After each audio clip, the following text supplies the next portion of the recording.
নমস্কার। আলোর পথে এই আধ্যাত্মিক ও দিব্য জীবনের চর্চায় সকলকে জানাই সাদর অভিনন্দন, শ্রদ্ধা ও শুভেচ্ছা। আমি শ্রীমতী লিলি বিশ্বাস আজ উপস্থিত হয়েছি শ্রী শ্রী রামকৃষ্ণ কথামৃত পাঠ নিবেদন করব। প্রথমে ঠাকুরের প্রণাম মন্ত্র দিয়ে শুরু করছি। ওং স্থাপকায় চ ধর্মস্য সর্বধর্মস্বরূপিণে অবতার বরিষ্ঠায় রামকৃষ্ণায় তে নমো নমঃ। জয় ঠাকুর, জয় ঠাকুর, জয় ঠাকুর। আজ কথামৃত পাঠ পরিবেশন করব। কমলকুটিরে শ্রী রামকৃষ্ণ ও শ্রীযুক্ত কেশব সেন। শ্রী রামকৃষ্ণ ক্যাপ্টেনের বাটি হইয়া শ্রীযুক্ত কেশব সেনের কমলকুটির নামক বাটিতে আসিয়াছেন। সঙ্গে রাম, মনমোহন, সুরেন্দ্র মাস্টার প্রভৃতি অনেকগুলি ভক্ত সকলে দ্বিতল হলঘরে উপবেশন করিয়াছেন। শ্রীযুক্ত প্রতাপ মজুমদার, শ্রীযুক্ত তৈলক্য প্রভৃতি ব্রাহ্ম ভক্তগণও উপস্থিত আছেন। ঠাকুর শ্রীযুক্ত কেশবকে বড় ভালোবাসেন। যখন বেলঘরের বাগানে সশিষ্য তিনি সাধন ভজন করিতেছিলেন, অর্থাৎ 1875 খ্রিস্টাব্দে মাঘ উৎসবের পর কিছুদিনের মধ্যে ঠাকুর একদিন বাগানে গিয়া তাহার সহিত দেখা করিয়াছিলেন। সঙ্গে ভাগিনেও হৃদয়রাম। বেলঘরের এই বাগানে তাহাকে বলেছিলেন, তোমারই ল্যাজ খসেছে, অর্থাৎ তুমি সব ত্যাগ করে সংসারের বাহিরেও থাকতে পারো, আবার সংসারেও থাকতে পারো। যেমন ব্যাঙাচির ল্যাজ খসলে জলেও থাকতে পারে, আবার ডাঙাতেও থাকতে পারে। পরে দক্ষিণেশ্বরে, কমলকুটিরে, ব্রাহ্ম সমাজ ইত্যাদি স্থানে অনেকবার ঠাকুর কথা চলে তাহাকে উপদেশ দিয়াছিলেন। নানা পথ দিয়া, নানা ধর্মের ভিতর দিয়া ঈশ্বর লাভ হতে পারে। মাঝে মাঝে নির্জন সাধন ভজন করে, ভক্তি লাভ করে সংসারে থাকা যায়। জনকাদি ব্রহ্মজ্ঞান লাভ করে সংসারে ছিলেন, ব্যাকুল হয়ে তাকে ডাকতে হয়, তবেই দেখা দেন।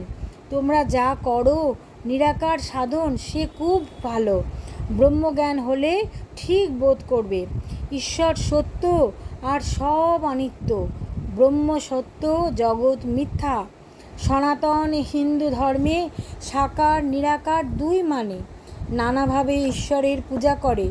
শান্ত, দাস্য, সখ্য, বাৎসল্য, মধুর। রসুন চৌকিওয়ালারা একজন শুধু পো ধরে বাজায়, অথচ তার বাঁশির 7 ফোঁকর আছে, কিন্তু আর একজন তার 7 ফোঁকরও আছে, আর একজন তারও 7 ফোঁকর আছে, সে নানান রাগ রাগিনী বাজায়। ঠাকুর এইভাবে বিভিন্ন উদাহরণ দিয়ে ভক্ত সঙ্গে ঈশ্বরীয় কথা, আধ্যাত্মিক জীবনের কথা তিনি সকলকে, ভক্তদের, সন্তানদের বলতেন। তোমরা সাকার মানো না, তাতে কিছু ক্ষতি নাই, নিরাকারে নিষ্ঠা থাকলেই হলো। তবে সাকারবাদীদের টানটুকু নেবে।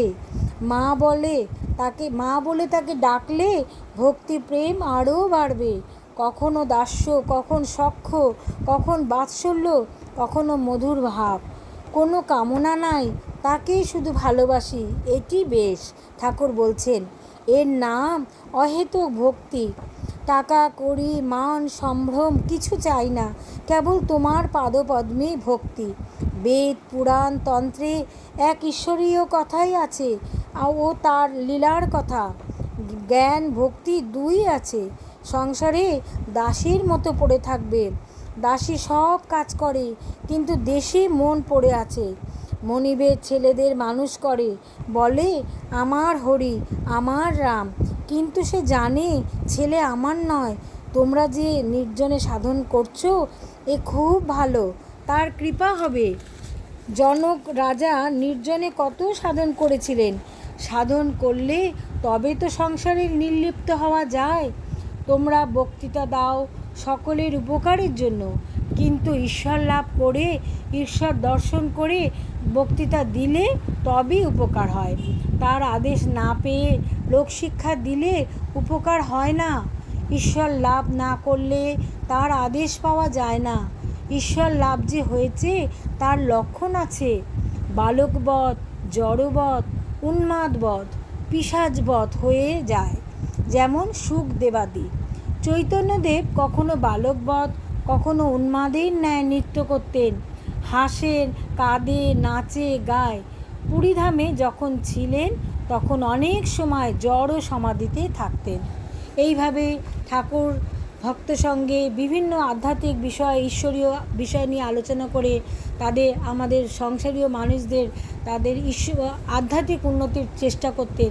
এবং ঠাকুর এসেছিলেনই এই জন্য, ধরাধামে তিনি যুগাবতার, তিনি এসেছিলেন। আজকে ঠাকুরের শ্রী শ্রী রামকৃষ্ণ কথামৃত পাঠ এই পর্যন্ত। সকলে ভালো থাকবেন, সকলকে ভালো রাখবেন। জয় ঠাকুর, জয় ঠাকুর, জয় ঠাকুর।